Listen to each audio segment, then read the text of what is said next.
Hey Wildlings, today I'm going to be talking to you about some thrifty ways that you can celebrate the Sabbath of Samhain through to the Beaver Moon, the first full moon in November.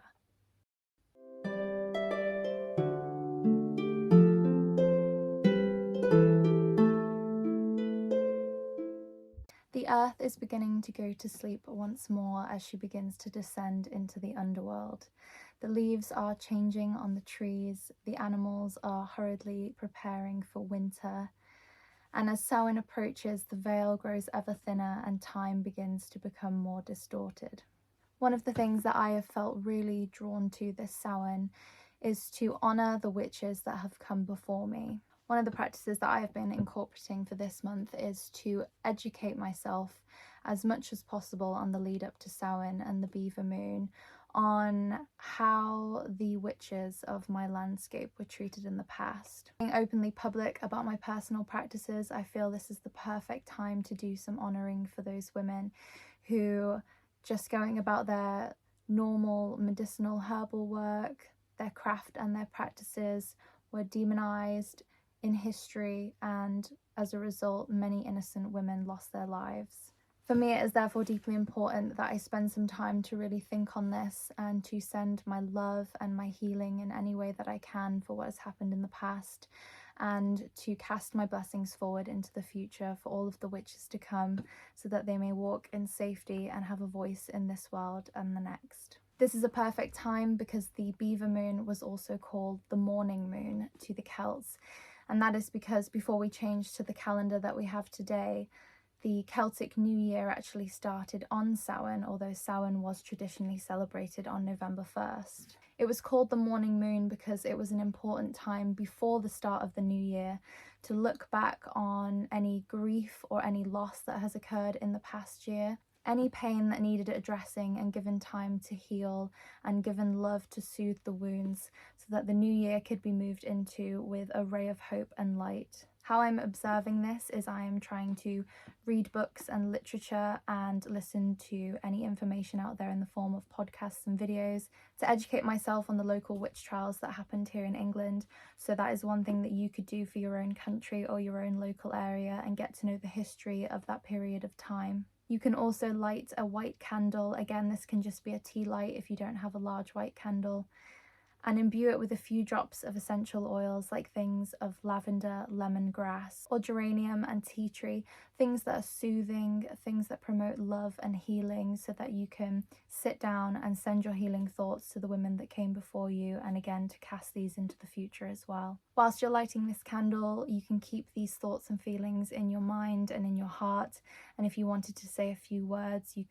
could also write something down as well. Light this on the candle and then put it in a safe, fireproof container away from anything that can catch fire, and allow it to burn so that the message can be received on the other side of the veil. Keeping in theme with that, a traditional thing to do at this time of year was to honour your ancestors. Because the veil was perceived to be so thin at this time of year, it was tradition to honour the ancestors by creating small altars, leaving foods out such as apples, squashes, and any baked goods that had been created from the harvest just gone. Lanterns or candles were also left on the windowsills or out in the garden to light the way for the ancestors on the night of Samhain, so that they could find their way home back to their loved ones for a brief moment of communion and communication. You could do this, and whilst you were doing that, you could also write a letter to any of your loved ones that may have passed in recent years. You could also research some of your own family history and try to honour your ancestors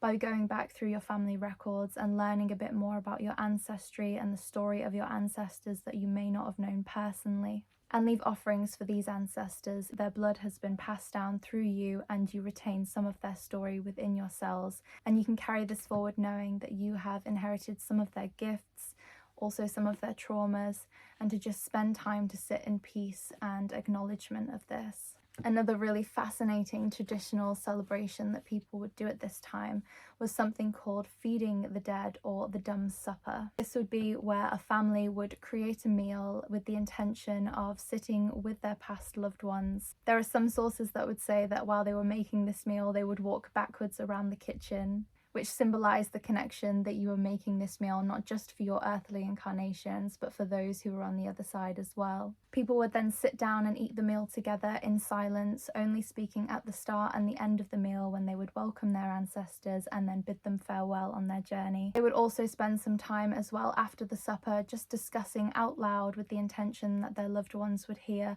all of the things that had happened in the past year, all of the good, and recounting all of the amazing blessings that had occurred. It was a beautiful time to just hold space for this before the Celtic New Year started. Another traditional thing that occurred during the time of Samhain was a lot of ritual burnings. Now, there is quite a dark history of this, and our Guy Fawkes night here in the UK was also tied with this, but that is a whole video for another time. You could write all of the things that you hope to bring into manifestation for the year to come and burn these again in a fireproof setting, casting out your desires and your wishes that you wish to tend to over the coming new year and bring it forth into your daily life. Fire scrying is also something that you could do at this time of year. You can set an intentional space, sit down with a candle in front of you and look at the burning point. Allow your mind to just drift and for visions to come as answers to the questions that you are seeking a response to. Perhaps burn some beautiful spicy aromas as well whilst you're doing this to help set the mind in that autumnal space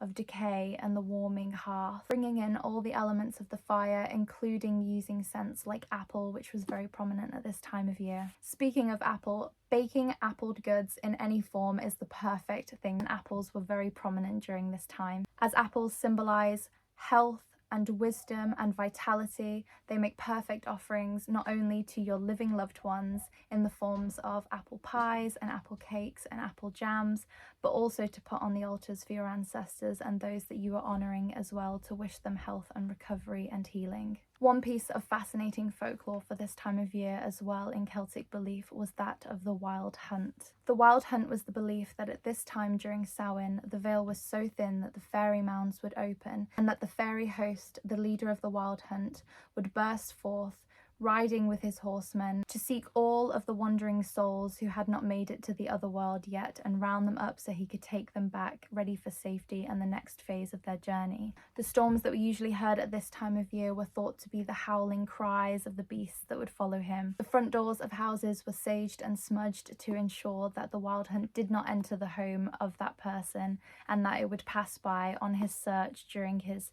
furious chaos to round up all of the souls who were wandering or perhaps causing mischief on the night when the veil was thin. You could take lavender or white sage bundles and do the sign of the pentagram over all of your doorways, particularly the front door or any of the windows, just to set the intention that your home is safe and secure during the night of Samhain so that no mischievousness enters. Not forgetting to carve pumpkins, any of the pumpkins that are left over or any of the turnips or other types of squashes that you choose to carve, making sure that they don't go to waste at this time of year. I would really recommend to leave them out for your local wildlife before they start rotting, to allow them to feast as well.